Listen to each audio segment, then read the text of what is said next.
ఫ్యూచర్లో మనం మాట్లాడుకున్నాం యాజ్ ఏ డైరెక్షన్ డిపార్ట్మెంట్లో కానీ లేదు అంటే దీంట్లో కానీ జాబ్ మానేసి ఫుల్గా ఇలా యూట్యూబ్లోకి వచ్చేసే ఛాన్స్ ఉన్నాయా? లేదని అయితే అన్నాను. అంటే ప్రజెంట్ ప్లాన్ ఏం లేదు, కాకపోతే లేదని అయితే అన్నాను. ఖచ్చితంగా నాకు ఇలాంటి సంబంధించిన దాంట్లో సెటిల్ అవ్వాలని ఉంది. ప్రజెంట్ అంత నేను ఆలోచించలేదు, కానీ ఖచ్చితంగా నేను అవ్వాలని అనుకుంటున్నాను. సో మనకి మీ ఫేవరెట్ యాక్టర్ ఎవరండి? అందరూ ఇష్టమైన చిన్నప్పటి నుంచి చిరంజీవి గారు అంటే చాలా ఇష్టం. చిరంజీవి గారు బాగా ఇష్టం. ఆయన వెళ్ళిన ఊరు కూడా మొగల్తూరు వెళ్ళా బాగా ఫేవరెట్ గా బాగా రీచ్ అయింది. కొంతమంది చెప్పాను కదా, దానికి ప్రతిదానికి పాజిటివ్ నెగిటివ్స్ వస్తాయి కాబట్టి దానికి కూడా నెగిటివ్ కామెంట్స్ వచ్చినాయి. దానికి బాగా. ఓకే, ఇష్టమైన ఫుడ్ ఏంటి? ఫుడ్ అంటే కొన్నిసార్లు ప్లేస్ బట్టి మరి నాన్ వెజ్ ఇష్టం. అంటే పల్లెటూరు వాళ్ళు వీడు గోదావరి రోడ్రా అని చెప్పేసి మీరు హైదరాబాద్ వెళ్ళినప్పుడు మీ మీద ఏదైనా ఆట పట్టించడం కానీ మీ ఫ్రెండ్స్ ఇలాంటి ఏమైనా సిచ్యువేషన్స్ ఉన్నాయా? అంటే నేను నా ఫ్రెండ్స్ తెలంగాణ ఫ్రెండ్స్ ఉన్నారనమాట. సరదాగా వాళ్ళు ఎటకరంగా మాట్లాడడం, ఎటకరంగా మాట్లాడడానికి ట్రై చేయడం,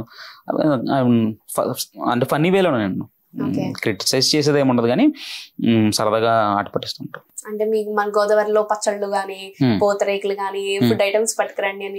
ఆ ఫుడ్ ఐటమ్స్ అయితే పూతరేకులు అయితే ఎప్పుడు డిమాండ్ లో ఉంటది అనమాట. ఎప్పుడు వెళ్ళినా ఎవరో ఒకరు అడుగుతూ ఉంటారు. పూతరేకులు మాత్రం స్వీట్స్ అడుగుతుంటారు. ఓకే, సో ఇంకా మీ లైఫ్ లో మాకు తెలియని విషయాలు ఏమైనా ఉన్నాయా ఎక్స్ప్లోర్ చేసే విధంగా?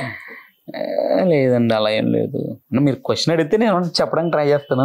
చాలా మంది కంటెంటర్స్ కి మీరు హెల్ప్ చేశారని అన్నారు కదా, సో ఐ మీన్ ఇక్కడ ప్లేసెస్ ఉన్నాయి అని చెప్పేసి మ్యూచువల్ గా సో ఎవరైనా ఇలా ఈ బ్రో చేస్తున్నాడు బాగా చేస్తున్నాడు దీని దారిలో వెళ్దాం అనుకునే వాళ్ళకి ఎవరికన్నా మీరు ఏదైనా సజెషన్ ఇవ్వాలి అనుకుంటే చెప్తారా? ఖచ్చితంగా చెప్తాను. నేనేమన్నా అనుకుంటున్నాను అంటే, కంటెంట్ క్రియేషన్ లోకి ఈ మధ్య లైక్ చిన్నపిల్లల నుంచి అందరూ వచ్చేస్తున్నారు. సందుకు ఒక కంటెంట్ క్రియేటర్ ఉన్నారు, సందుకు ఒకరు కాదు 10 మంది కంటెంట్ క్రియేటర్స్ ఉంటున్నారు. బట్ అదేంటంటే రీసెంట్గా నేను చూసాను, కొంతమంది ఏంటంటే చదువులు మానేసో లేకపోతే అన్ని పక్కన పెట్టేసి ఇందులోకి వచ్చేస్తున్నారు. ఇదేమొద్దంటే లాంగ్ టర్మ్లో బ్రాండ్ ప్రమోషన్స్ కూడా ఎలా అయిపోతాయి అంటే, ఎవరికాళ్ళు సొంత బ్రాండ్ ప్రమోషన్స్ చేసుకున్నారు, మొదలు పెట్టారు. నాకు తెలిసిన కొన్ని ఇయర్స్ ఆగితే అవి కూడా ఉండవు. చాలామంది ఆడికి డబ్బులు వస్తున్నాయి కదా, బ్యానర్లో నాకు 10 కోట్లు వచ్చినాయి 20 కోట్లు వచ్చినాయి అంటే ఇవి వాళ్ళు ఎప్పటి నుంచో చేస్తుంటే వచ్చుండొచ్చు, వీళ్ళు వచ్చేస్తున్నారు.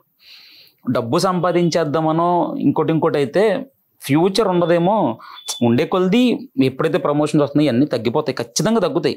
ఎందుకంటే ఇప్పుడు ఎవరికాళ్ళు వాళ్ళ ఓన్ బ్రాండింగ్ చేసుకుంటున్నారు, వాళ్ళే వచ్చి వాళ్ళే వీడియో తీసుకుని వాళ్ళే చెప్పుకుంటున్నారు. ఇవి తగ్గిపోతాయి. ఏదైనా ప్యాషన్ ఉండి వేరేది ఏదైనా ఉండి మనకి లైక్ ఇంకేదైనా ఇన్కమ్ సోర్స్ ఉండి మనం ఇది చేయాలనుకుంటే ఖచ్చితంగా చేసుకోవచ్చు.